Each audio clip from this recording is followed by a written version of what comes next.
The man known to history as William King Hale was born on the 24th of December 1874 in Hunt County in Texas, in what was then the American West. His mother was Mary Elizabeth Gaines. She died when William was 3 years old, and the details of his father, Peyton Hale, are scant.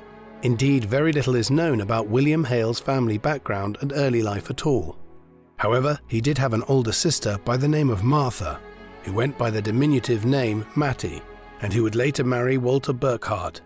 Her sons through that marriage, Ernest and Byron, also known as Brian, particularly Ernest, would play a prominent role in Hale's later life. Evidently, by the time he was a teenager, Hale was already working as a cowboy in Texas, a profession which, despite the depiction of it as a life of crime and gunslinging in countless Western films, was actually exactly what it was described as: somebody who herded cows across the vast plains of the American Midwest. It was also in his youth that he met and then later married Myrtle Fry. Hale grew up in the American West, a time and place which has inspired many stories, but which is often misunderstood, used as it was as the backdrop for numerous films and books. The West was not a homogeneous entity. There were many different versions of it, and Hale's later life and the events which he has become famous for took place in a specific version of the West. Broadly speaking, the West was the vast part of North America within the continental United States, stretching from the river Mississippi westwards to the Pacific Ocean. This was a vast stretch of territory which was relatively untouched by people of European descent until the early 19th century, but owing to a series of events, most notably the Louisiana Purchase of the Midwest from France by the government of President Thomas Jefferson in 1803, and the US-Mexican War of 1846 to 1848, this huge mass of territory came under the jurisdiction of the United States by the end of the 1840s. Then successive gold, silver, and oil rushes in places like California, Tombstone, Arizona, Oklahoma, and Texas brought hundreds of thousands of people westwards in the 1850s, 1860s, and 1870s, seeking riches and a better life. As they did, they began to settle towns and villages all over the region. This westward expansion also brought conflict with the Native Americans of the area, a process which we will explore in more detail with regard to the Osage Indians presently. The part of the American West which Hale grew up in and lived much of his life in was the more traditional or stereotypical version of the West, generally rural and isolated parts of the countryside where the trappings of modern Western society were only just being introduced in the second half of the 19th century. There were more developed corners of the country in this respect. For instance, towns like San Diego, Los Angeles, and San Francisco out in California, which were part of the frontier in the 1850s and 1860s, had become well-developed urban centers by the 1890s, much like the towns and cities of the East Coast. Here, the kind of lawless and opportunistic activities which would characterize Hale's later life in Oklahoma were simply not possible by the turn of the 20th century. But the more rural and less developed parts of the West, in regions like Arizona, New Mexico, Texas, and Oklahoma, were still semi-lawless and had a limited form of governmental oversight or law and order. It was here that opportunistic and ruthless individuals, like Hale would reveal himself to be in later life, could acquire massive riches through underhand and brutal behavior, often at the expense of the Native Americans, who were so often the victims of westward expansion. This was the backdrop against which Hale's story would play out. While the details of Hale's early life are very scant indeed, we get a much better idea of his life story from around 1900 onwards. This was the period during which he first settled in Oklahoma, one of the last frontiers of the American West, where society and government were still tenuous enough that the region would not be granted statehood status until 1907, making it the 46th state in the Union. As one modern account of Hale's arrival into Oklahoma put it, he seemed to have come out of nowhere, as an individual with a past that no one knew anything about, and arriving with little more than the clothes he was wearing and a copy of the Bible, the latter being an ironic possession given his subsequent behavior in Oklahoma over the next 30 years. Although still a young man when he arrived in the region, Hale had many of the personal characteristics which would identify him throughout his life: black hair, an owlish face, and a large pair of spectacles which framed a shrewd look that always seemed to be on the lookout for an opportunity, no matter how unethical it might be. When he arrived in Oklahoma, he first found work as a cowboy, but he would soon graduate to more illustrious and more financially lucrative activities.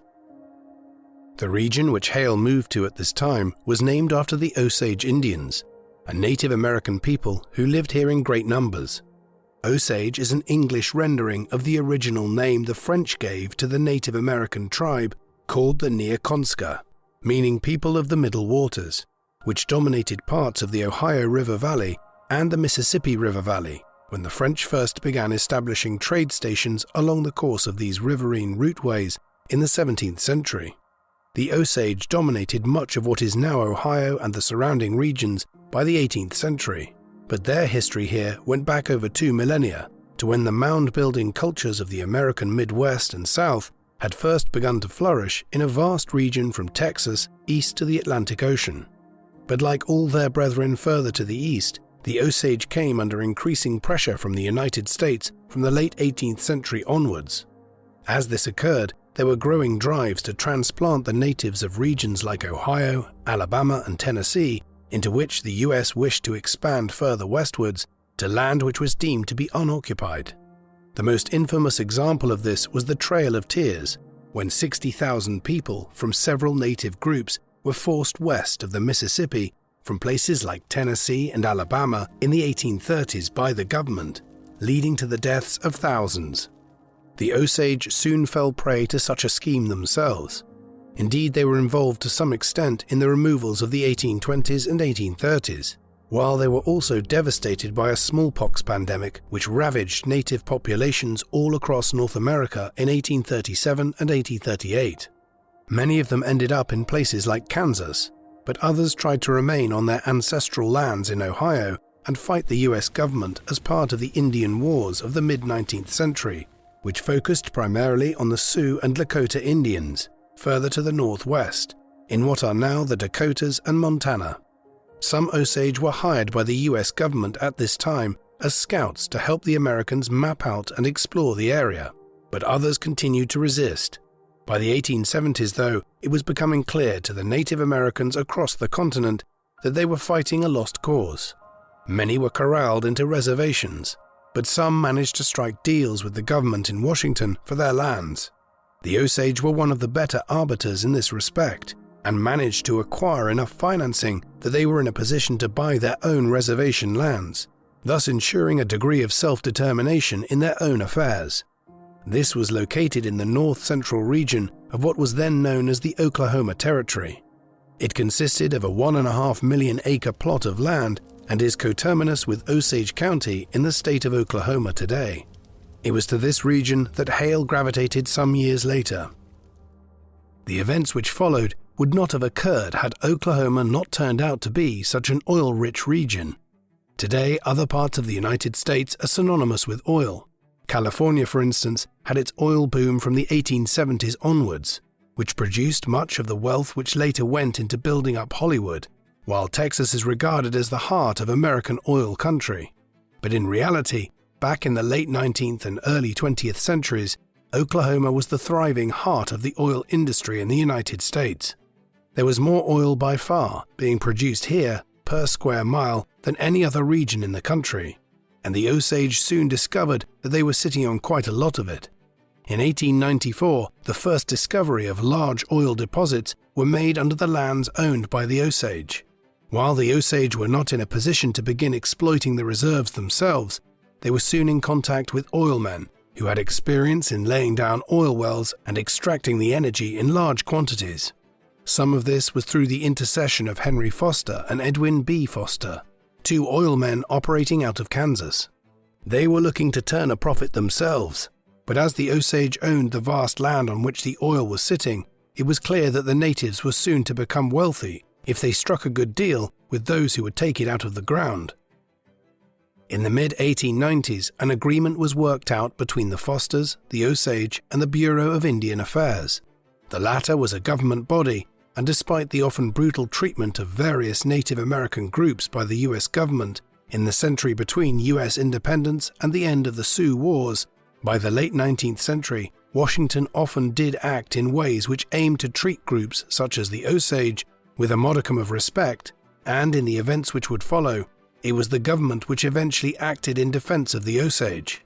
In the mid-1890s, the Bureau of Indian Affairs eventually agreed that the Fosters could begin prospecting for oil and extracting it from Osage territory, but they were to pay the Osage 10% of all profits therefrom. In order to understand how the Osage became so wealthy and why individuals like Hale became involved in trying to steal their wealth, one needs to have an overall view of exactly how much oil was being extracted from beneath the earth in Oklahoma in the early 20th century, and how much the Osage were making from this. Between the 1850s and the 1920s, Oklahoma was rivaled only by California in terms of the volume of oil that it produced, and for large stretches of time during this era, it was the largest producer of any region in the United States. Production began to peak in the decades following the discovery of oil on the Osage Territory. It peaked in the 1920s, when Hale's story also took center stage, with production of approximately 700,000 barrels of oil per day in Oklahoma. And the United States had emerged as the world's foremost economic power by then, meaning that the demand for oil was enormous, and the profits correspondingly huge. Often the Osage collected in excess of $10 million a year as part of their 10% royalties, and in the early 1920s this peaked towards $30 million, a sum equivalent to hundreds of millions in today's money. To get a sense of exactly how wealthy this made individual members of the Osage community, we need to look at exactly how many people this was divided between. There were hundreds of families living on the Osage lands in Oklahoma, meaning that there were several thousand who were entitled to a part of the payment for the oil revenue, which was generated every year. Some of these were children, so the pool was reduced accordingly, but given that the sum which was received annually in the early 1920s was equivalent to $500 million today, the sum of money which the average Osage could expect to receive was substantial indeed by the standards of the time. This was called a head right, the right of each Osage to share in the oil wealth. Add to this the fact that the region also began to develop economically, as oil prospectors moved in and attendant services developed on lands which were also owned by the Osage, and the result was that this community was quickly moving from extreme poverty to wealth in the early 20th century. By the 1910s, the region was developing in such a way that the Osage were living in large houses with servants and automobiles, still a rarity in that part of Oklahoma, to convey them into town and around the area.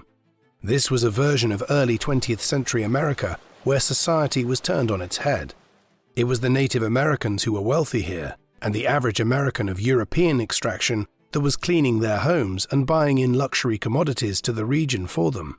It has been estimated that collectively the Osage constituted the wealthiest group of people in the world at one time, by the end of the 1910s and the start of the 1920s. There was, though, a complicating factor in all of this, one which is highly relevant for Hale's story. While the federal government had ensured back in the mid-1890s that the Osage were rewarded for any oil that was extracted from beneath their lands, they had also done so with the characteristic type of racial attitudes of the time, which believed that the natives were incapable of looking after their own affairs. Accordingly, a system of guardianship was set up in 1897, whereby any Osage who were deemed to be unable to look after their newfound wealth would have guardians appointed to monitor what they did with their money and to decide whether they were spending it appropriately. This system was rife for abuse, and years later there were more lawyers present per capita in the Osage Territory than in any other part of America, as individuals tried to exploit the Osage and control their wealth. What was more, the guardianship system often functioned in such a way that if an individual member of the Osage community died, their oil payments or head rights could continue to flow to their former guardian, particularly so if there were children involved when the person died or some other complicating factor of this nature. All of this would end in tragedy for the Osage in the 1920s. Back in the 1900s, Hale began to prosper when he arrived to Osage Territory. He started off as a cowboy on a ranch, driving cattle between Oklahoma and his native Texas, and onwards again to Kansas, often with the livestock being sent north towards Chicago and other major towns and cities for supply to the wealthier East Coast markets where the Gilded Age upper-middle-class families had a taste for beef. While the cowboys of the era have been immortalized in Western films and novels, it was not glamorous work. It was long, arduous, uncomfortable, and badly paid, and Hale soon began to aspire to something else. To do so, he first began saving his meager wages, and after a time had put together enough to be able to start buying his own herd. Over time, he used this to grow his wealth within Osage territory, but even this promising beginning in Oklahoma met with disaster. After a series of business and economic setbacks, Hale ended up bankrupt in the mid-1900s. Yet even this new setback only made him more determined, though unfortunately for his Native American neighbors, he became ever more ruthless too. In the course of the second half of the 1900s, he used every means possible to begin building himself back up as a cattleman, becoming an expert in the business, but also cutting corners through insurance fraud and other illegal methods. It worked, and by the end of the 1900s, Hale had become a prosperous figure in Osage territory. The 1910s saw him emerge as arguably the most powerful man in Osage territory. As he ruthlessly cornered every business opportunity, he amassed an estate of some 45,000 acres of land, buying up the farms from competitors, leasing lands from the Osage, and cultivating relationships with the most powerful politicians in Oklahoma. His appearance changed too. Gone was the rustic cowboy that had arrived in Oklahoma, and in its place, Hale emerged as a genteel business figure who dressed in a suit with a bow tie and a felt hat. He was also named as a reserve deputy sheriff in Fairfax County, and in this capacity had charge over a substantial element of law enforcement in the Osage territory, walking around the region with a pistol strapped to his side. By that time, he already had a controlling stake in the Fairfax Bank, and so was a powerful local moneylender. Years later, it was speculated that Hale was a millionaire by the end of the 1910s, and was widely referred to as the King of the Osage. Such was his economic and political power in the region. But it was seemingly never enough for Hale. Moreover, his methods hinted at his future crimes. Much of his wealth was accumulated in the 1900s and 1910s by exploitative dealings with the Osage, engaging in land leases and trade deals with the Native Americans, which were to his advantage, and directly exploiting the Osage's lack of familiarity with certain areas of land law and economic policy. Yet even so, Hale would soon decide he could go further still to benefit himself at their expense. While Hale was enriching himself in Oklahoma through dubious business activities in the 1910s, trouble was brewing for the Osage. The guardian system and the associated head rights had presented an opportunity for ruthless individuals in the Osage territory, and as the amount of money being generated by the oil wells of the territory increased year by year, many saw an opportunity. This was especially the case as countries like the United States moved away from a reliance on coal as the primary fossil fuel driving their economies to a greater reliance on oil and petroleum. Moreover, the full extent of the oil reserves on the Osage territory was only established in 1917, when the new wells were drilled. With this, it became clear that great wealth would continue to flow to the Osage for many, many years to come. If an individual could establish themselves as a guardian to an Osage individual or family, then if something happened to the Osage in question, the guardian might hope to benefit financially. Similarly, if a member of the Osage tribe died, their lands might become available, and if a white man could muscle in, he could hope to benefit financially from the oil wealth of the region. This was especially the case as the head rights functioned in the 1910s and early 1920s, in such a manner that a non-Osage could inherit them from an Osage that died. This loophole would be closed in time, but it presented an opportunity for Hale and others before the federal government moved to prevent exploitation of the law. What has come to be termed the Osage Reign of Terror only began to gain attention and notoriety from 1922 onwards, but it is now accepted that the first murders might have been committed as early as 1918. It was at this time that an Osage woman by the name of Minnie Brown died at just 27 years of age, from what at the time was described as a peculiar disease. the specifics of which could not be determined by her doctors. It is now generally understood that Minnie had been poisoned and that her death constituted the first killing in the Reign of Terror. Over the next decade, dozens more Osage would fall victim to surreptitious activities and murders by their neighbors, most of them being white settlers in Osage territory who were trying to claim the head rights of their victims. Over the 10-year period, at least 60 Osage were killed, and the murders terrorized the wider Osage community. As we will see, it would take a federal investigation of events in Osage County and a legal altering of the manner in which the head rights were transferred to guardians in 1925 before the killings would come to an end. In the events which followed, Hale would become closely aligned with his nephews, Ernest and Brian Burkhart, sons of his sister Martha, though the relationship was hardly equal, and Ernest, the more significant of the two brothers in the events which ensued, would later state of his uncle that he was not the kind of man to ask you to do something, he told you. Nevertheless, Ernest developed a close relationship with Hale and viewed him as a surrogate father. He first arrived in Osage County in 1912 as a green-behind-the-ears 19-year-old who had left Texas to settle in what was viewed as one of the last vestiges of the American West in Oklahoma. There, he began working for his uncle in various capacities as part of his ever-growing business and legal empire in the Osage Territory. Some of this was simple driving and delivery work, and it was in this capacity that Ernest would meet Molly, the sister of Millie, whose unusual demise in 1918 is viewed as the possible beginnings of the Reign of Terror, and whose family had acquired great wealth owing to the head rights and oil revenue that poured in during the 1910s and into the 1920s. Their relationship would form the basis for much of the events which followed. When Molly met Ernest in the mid-1910s, it was still common for the Osage to enter into arranged marriages with a fellow Osage. However, as the tribe became richer and the social structures of the Osage territory had changed, so too had this custom. Several of Molly's siblings and relatives had consequently married whites, and she was not averse to doing the same. She soon fell for Ernest. He was a somewhat coarse individual, prone to heavy drinking and gambling, though these were not exactly uncommon habits in the place and time in question. But there also seemed to be a more affectionate side to him. For instance, while she spoke some English, he nevertheless began studying the Osage dialect after they met, so that he could converse with her in her native language.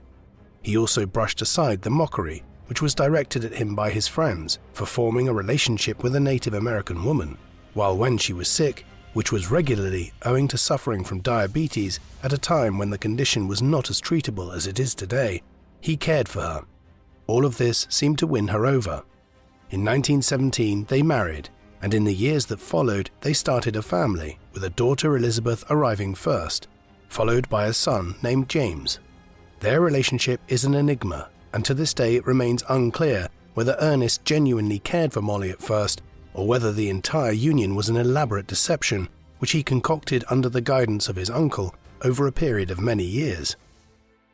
It was with Molly's sister Anna that the Osage murders began to intensify in the 1920s.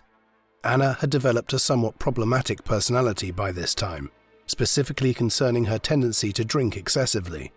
On the 21st of May 1921, she attended a luncheon which Molly had organized for her extended family and friends, but when Anna showed up, she was already drunk. In the hours that followed, she drank from a flask, flirted with Ernest's brother Brian, and subsequently started fights with almost everyone in attendance.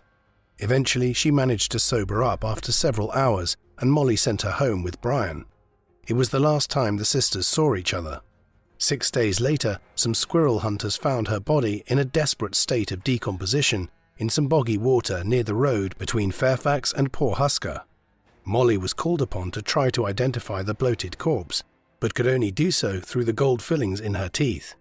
Though it would not be determined until much later, one of those who had been included in the search team, Kelsey Morrison, a well-known local bootlegger and dope smuggler, had killed her on the night of the 21st or early hours of the 22nd, after she left Molly's. He had done so on the orders of none other than William Hale, probably with the complicity of Brian Burkhart, who had taken her home from Molly's party that evening. An autopsy revealed a gunshot wound to the back of her head. It would subsequently be revealed in years to come that Morrison had owed $600 to Hale, a very substantial sum of money in the early 1920s, and he had carried out the murder in order to have the debt cancelled. Yet the motives were not initially clear, as Anna's head rights on the oil money were transferred to her immediate Osage family members. Yet with each member of Molly's family that would subsequently die, the possibility of Anna and her family members' head rights all transferring to Ernest Burkhart, Hale's nephew and protege, became ever greater. The murders mounted from there. On the same day that Anna's body was discovered, that of another Osage by the name of Charles Whitehorn was stumbled upon by an oilman not far away with 2 bullet wounds between his eyes. He had been murdered execution style. Whitehorn had disappeared a week before Anna and had been missing for 2 weeks when he was discovered. What alerted local police to a possible connection between the 2 murders was that the same bullet types were found to have been used in both instances. Perhaps the same person had killed both Anna and Charles, but at the time no one was identified as the possible suspect by the authorities.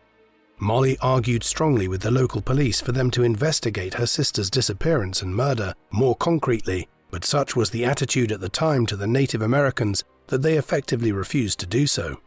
A similar lethargy characterized the response months later in 1922 to the death of Anna Sanford, a woman who had recently married a white man by the name of Tom McCoy.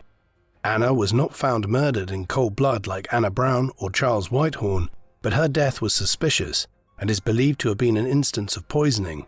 What is especially revealing about Hale's involvement in this particular homicide is that Tom McCoy, Anna's widower, quickly married Hale's niece after he inherited his deceased Osage wife's head rights.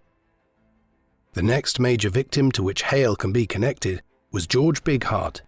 George was a relative of one of the most prominent of all the Osage families.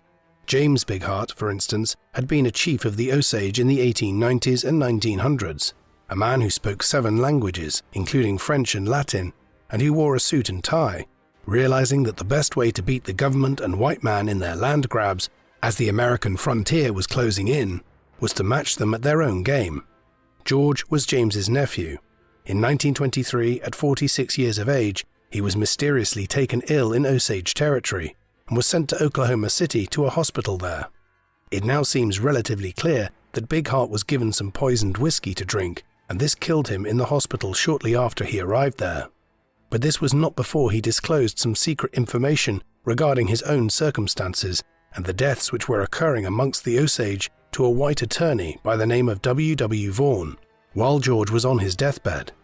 Incredibly, Vaughn then phoned the Osage County Sheriff and said he needed to meet with him urgently concerning the murders, but the last time he was seen was when he boarded an overnight train to go and meet the sheriff. When the train arrived to Osage territory, Vaughn wasn't on it, and he was never seen again. Bighart died shortly afterwards in hospital, and whatever information he had revealed about William Hale and Ernest Burkhart, who had been present at the hospital in Oklahoma City when Vaughn visited George there, was never disclosed to the police. If any casual observer had been able to identify a connection between the people who were being killed and William Hale, the most prominent businessman in Osage territory, then they would have had their suspicions corroborated by the next death. In February 1923, a 40-year-old Osage by the name of Henry Roan showed up dead, having been found shot to death in his car. Roan's name itself was symptomatic of the manner in which the Osage had suffered systematic persecution over the decades. His tribal name was Roan Horse, but at school in Oklahoma he had been forced to cut off the braids he wore his hair in and to change his name to the more anglicized Henry Roan. Although he had 2 children who would inherit his head rights and the income from the oil money that was due to his family, Hale had an insurance claim on Roan's life. Roan had listed Hale, who he referred to as his best friend, as the recipient of a $25,000 insurance policy, a very hefty sum of money by the standards of the early to mid-1920s. Hale had also been seen in town with Roan shortly before the Osage man disappeared, only reappearing when he was found dead in his automobile. Thus, although Hale acted as a pallbearer at Roan's funeral after he was discovered, he had benefited greatly from Henry's death. Roan's case would eventually come back to haunt Hale, though. The next major killing targeted Rita Smith, Molly Brown's sister. She had accompanied Molly back in the summer of 1921, when they had gone to identify their sister Anna's body after it had been found in the countryside. She was married to William Bill Smith, the man whose idea it had been to try to identify Anna's body that day by checking to see if she had Anna's idiosyncratic gold teeth fillings. With Anna's death and the narrowing of their family, both Molly and Rita had become wealthier, as they inherited the head rights to the oil money of other family members. As such, for anyone who was looking to ultimately acquire a full stake in the oil money which was due to the Brown family, it would be necessary to also murder or otherwise kill Molly and Rita. Rita and her husband Bill became the next targets of Hale and his accomplices in their murder spree. An added incentive for Hale was that Bill Smith had been conducting his own unofficial investigation into both the murder of Anna in 1921 and the mysterious circumstances in which their other sister, Millie, had died back in 1918. Bill had been married to Millie originally, before remarrying her sister Rita after Millie's untimely and suspicious demise. Though Bill was a former horse thief and a heavy drinker who had been known to strike Rita when drunk, there is no evidence that he was involved with Hale and the Burkharts in their campaign against the Browns and other Osage in the territory. On the contrary, he had met with several individuals in the early weeks of 1923 that seemed to have information about what might have happened to Anna a year and a half earlier. It is probably no coincidence that Hale moved against Rita and Bill shortly after Bill had been in touch with these sources of information. Just a few days later, the Smiths were at home one night when they heard what seemed to be someone rustling around the perimeter of their home. They went looking for the source of the noise but found nothing. Then, a few nights later, the same noise was heard again. It was enough to convince Bill and Rita to pack up their things and move to a rented house nearby. But there, the peculiar events seemed to follow them. For one thing, the dogs which their new neighbors owned all started showing up dead, as though they had been poisoned. A few weeks later, a bomb was planted underneath the Smiths' rented home, detonating at 3 o'clock in the morning. The explosion killed Rita and Bill, sending out a blast which was felt all over the neighborhood, and blowing out the windows of the houses in the area. Nearby, Molly Brown felt the explosion herself, which killed the third sister of hers to die in the space of 5 years. Millie in 1918, Anna in 1921, and now Rita in 1923. The noose was tightening around Molly, even as she inherited a still greater claim to the oil head rights with the demise of another sister. By the mid-1920s, the mounting numbers of murders, bombings, poisonings, and deaths under suspicious circumstances in Osage territory was beginning to attract attention from quarters further afield, which Hale and his accomplices would have preferred to have stayed away from Oklahoma, specifically the nascent Federal Bureau of Investigation. Policing in the United States, as anywhere in the Western world, had been done on an ad hoc basis for centuries, and even well into the 19th century. It was only in 1839 that the Metropolitan Police Act had established a professional police force in Britain, and in the US, policing activities and crime prevention was primarily carried out for decades after that by local sheriffs and lawmen or by the Pinkerton Detective Agency. Only in 1896 was the National Bureau of Criminal Identification, the forerunner of the modern Federal Bureau of Investigation, or FBI, set up.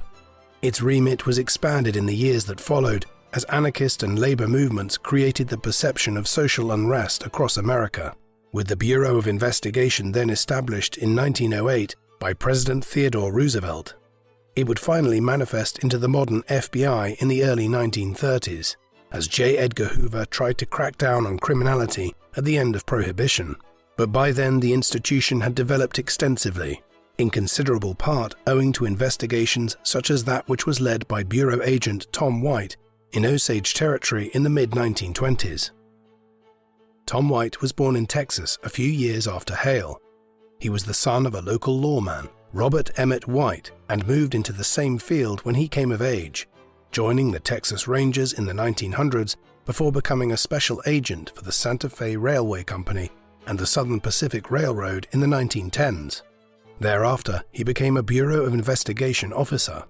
He consequently had decades of experience when he was assigned to investigate the murders which were occurring in Osage Territory in the mid-1920s. He received a call from Hoover in the summer of 1925 and was summoned to Washington, D.C., where the head of the FBI informed him that he was to proceed to Osage Territory and find out who was murdering all of these conspicuously wealthy Native Americans.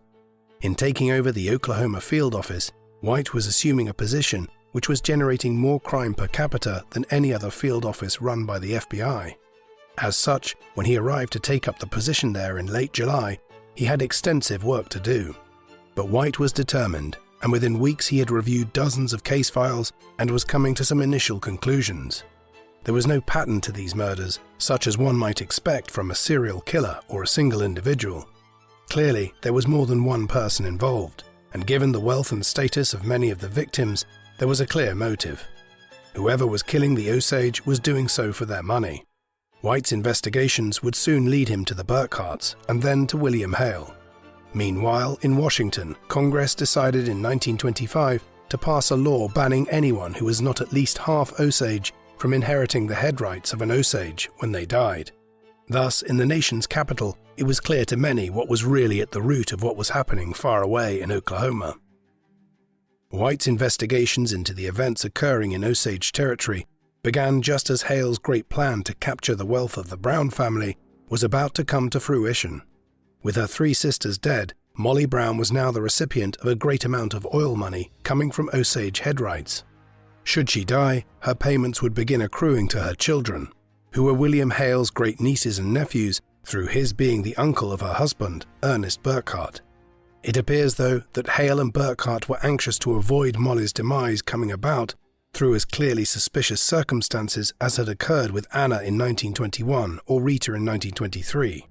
If Molly was gunned down like Anna, or her house exploded like Rita's had, then surely the local authorities, as much as they might have been inclined to avoid casting a net of suspicion over Hale or his relatives, would have to investigate the matter further. Thus, Hale and Ernest began plotting a way to get rid of Molly in a more subtle way after Rita had died. Her diabetes seemed a perfect smokescreen to suggest that her health was deteriorating naturally. Hence, in the mid-1920s, Hale saw to it that they began slowly poisoning Molly. This was a slower method of murder, and also an infinitely riskier one. She might well realize what was happening, and there was certainly sufficient grounds for her to be hyper-vigilant, given what had happened to her family members, and so many other members of the Osage in recent times. And so, when Molly's health began deteriorating sharply in the course of 1925, she became suspicious, and eventually she came to the conclusion that as much as her marriage to Ernest had initially seemed to be one of affection, that he was most likely poisoning her. This was certainly the conclusion she had come to by late 1925, when she sent a message to a local priest in which she outlined her belief that her health was deteriorating owing to being poisoned rather than from her diabetes. She would ultimately be the lucky member of the Brown family. Shortly afterwards, she left Ernest with their children and would live to tell the tale of her brush with William Hale and the Burkharts. Conversely, the net was tightening by this time on Hale and his accomplices.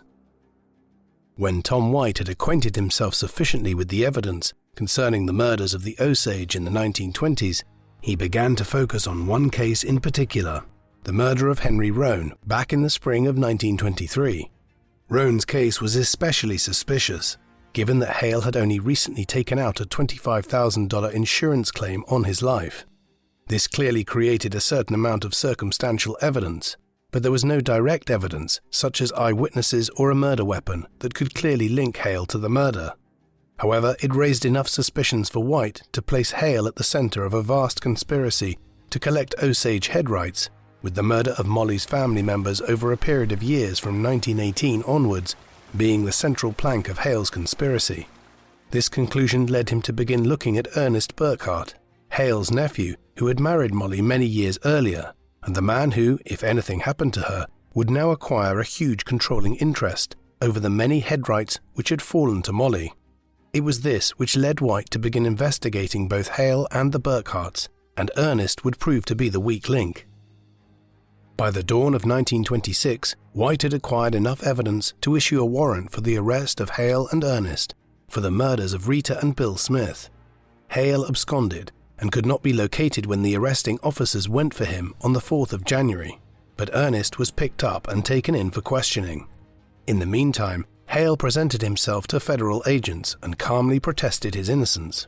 But Ernest was another matter. Under questioning in January 1926, He eventually began to reveal details of the intricate conspiracy which his uncle had overseen for the better part of a decade, and which had come so close to being concluded if only Molly had not grown suspicious and had continued ingesting the poison that was being surreptitiously given to her. When White and other prosecutors revealed that they had testimony from a certain Blackie Thompson that Ernest had tried to hire him to carry out several of the murders years earlier, the floodgates opened.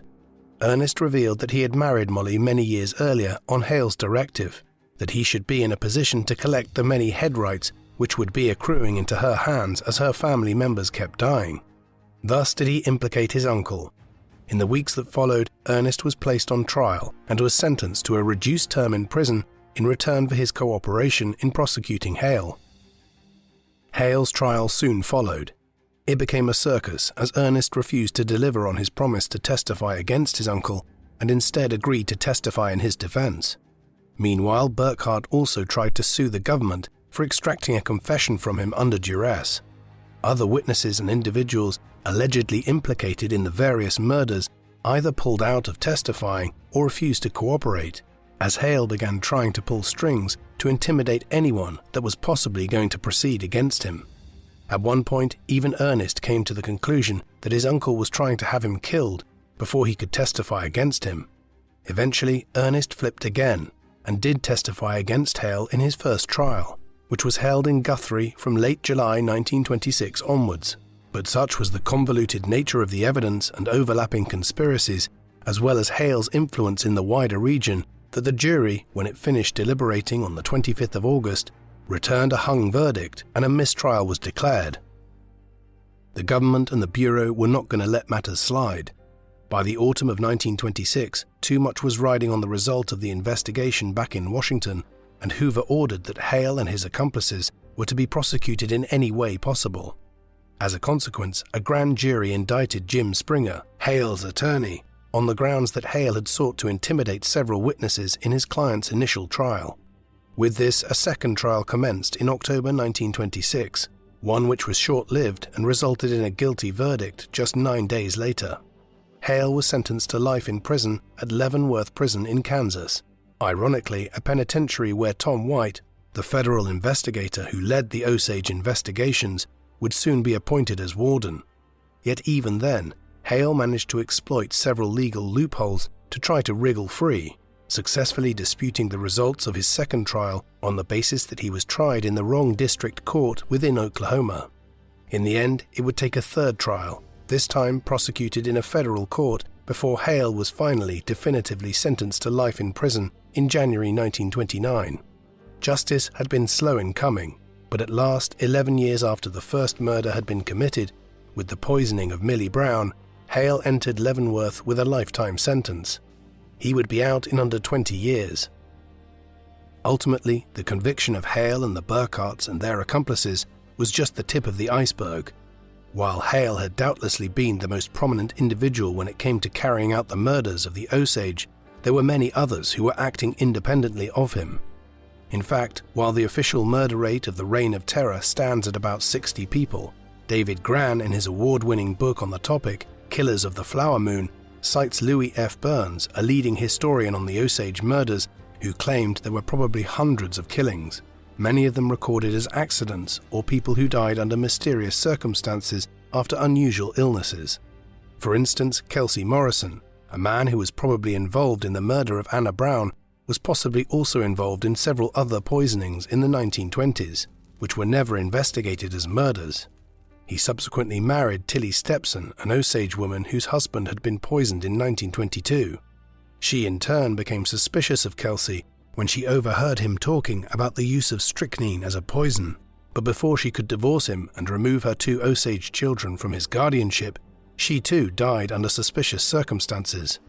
Morrison had almost certainly poisoned her, and there were many others like this. Often groups of individuals were aiding each other to murder families of Osage throughout the area. For instance, the local doctors certainly killed several Osage and benefited from their head rights, but they also supplied poison to others. The murders which occurred during the Reign of Terror were an open secret throughout Osage County, as the white population literally conspired to kill as many of the natives here as possible, even as the FBI tried to intervene in a sort of localized genocide being perpetrated over oil money. Despite being sentenced to life in prison in 1929, William Hale would serve less than 20 years for the multiple murders he orchestrated. On the 31st of July 1947, he was paroled at the explicit command of President Harry S. Truman. Truman came from Missouri, not far from Osage County, and had spent much of his early life in the 1900s, 1910s, and 1920s living in this part of the Midwest in Kansas City and other locations. As such, he had grown up in the region and was immersed in the settler community that Hale and others had lived in when they committed their crimes. Consequently, as inexcusable as his actions seem in retrospect, he seems to have viewed Hale and others with some sympathy and arranged for Hale to be pardoned after serving 18 years in prison. Eventually, many others who were involved in the Reign of Terror murders would be paroled early. Ernest Burkhart was released initially in 1937, but he repeatedly broke the law in the years that followed and was in and out of jail for much of the 1940s and 1950s. His final release came in 1965 when the Oklahoma governor, Henry Belmont, fully pardoned Burkhart for his crimes. Back in 1947, when he was released from prison, Hale headed northwest to Montana, one of the most underpopulated and rustic parts of the United States by the middle of the 20th century, and an environment which was similar to that which he had known in Oklahoma decades earlier. There, Hale fell back into familiar patterns, despite being a man nearing his mid-70s by that time. He acquired a position working as a ranch overseer in the state on a farm owned by Benny Binion, a career criminal who had first made his fortune in Texas back in the 1920s, operating illegal gambling dens and casinos in the Dallas and Fort Worth area. He and Hale were likely acquainted with each other from that time, while also having periods of lengthy incarceration in common, Binion having been implicated in multiple homicides in the 1930s. In the 1950s, he made lots of money in the early development of Las Vegas, while Hale managed to stake out a prosperous enough retirement working with him. In his later years, Hale was often known to state that he and his associates would have got away with everything back in the 1920s if Burkhart hadn't talked to the FBI after he was arrested in 1926. He spent his last years in Phoenix, Arizona, dying in a nursing home in the city on the 15th of August 1962 at 87 years of age. He was buried in Wichita in Kansas. The Osage killings largely came to an end in the late 1920s, as Hale and his accomplices and others who had acted independently of his actions were arrested and charged with various murders and attacks on the Osage over the past decade. However, what exactly had happened remained a mystery for decades to come, and a full understanding of what had occurred still eludes us in all particulars. John Joseph Matthews, a member of the Osage tribe who was born in Oklahoma in 1894 and who had lived through the Reign of Terror, first sought to begin investigating the events of the late 1910s and 1920s in a book called Sundown, which he published in 1934. Thereafter, charting the story of the Osage and the crimes committed against them became his life work, culminating in 1961 in The Osages, Children of the Middle Water, a comprehensive collection of oral histories and statements taken from members of the tribe. Owing to his work and dedicated investigative efforts by other members of the tribe, the Osage developed a clear idea of what had gone wrong in their treatment by the government and how the Guardian system had led to the Reign of Terror. As a consequence, in the late 1990s, the Osage sued the federal government for mismanagement of their affairs and misplacement of the funds which were owed to them over a period of several decades. Some of these claims were backdated to the late 19th century. In 2011, the US government admitted culpability and settled the outstanding claims for approximately $380 million, a sum equivalent to roughly $25,000 per head of the nearly 16,000 members of the Osage tribe still alive in the early 21st century.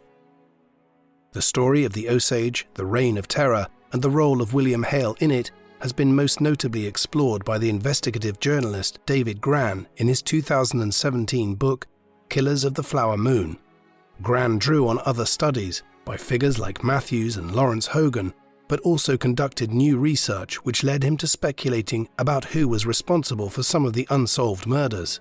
showing in the process the way that the orchestrated campaign of terror and murder against the Osage was an open secret within the wider community in the region in the 1920s, one which dozens of people were actively involved in. The book went on to win the National Book Award in 2017 and was a #1 bestseller on the New York Times bestseller list for a time that year. It has now been adapted for the screen by Martin Scorsese, and the film, starring Robert De Niro as William Hale and Leonardo DiCaprio as Ernest Burkhart, is due for widespread release in October 2023, with many Oscar nominations predicted.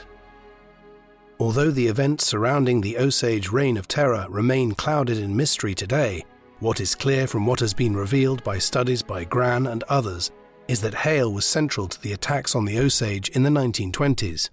Few individuals seem to have been implicated directly in as many of the murders as he was, and it appears that he benefited substantially from them initially, until such time as the nascent Federal Bureau of Investigation became involved in figuring out what was happening to the Osage. But what was perhaps even worse about Hale was the manner in which he corrupted others around him. In the course of the early to mid-1920s, he not only orchestrated the murder of many Osage, but he dragged others into his violent conduct, who otherwise might not have become involved in the violence being aimed at the Osage, notably the Burkharts. He was unquestionably the central figure in the Reign of Terror, and yet his story is one about how extreme violence and murder could meet with little punishment in the development of the United States. Despite Hale being found guilty of some of the murders and imprisoned, ultimately he was released early on the back of his connections and lived out the rest of his life as a free man. Had it been an Osage cattleman orchestrating the murders of oilmen of European descent in Oklahoma in the 1920s, they would hardly have escaped so lightly. What do you think of William Hale? Do you think he might have been responsible for even more of the murders of the Osage than we know about? Please let us know in the comment section. And in the meantime, thank you very much for watching.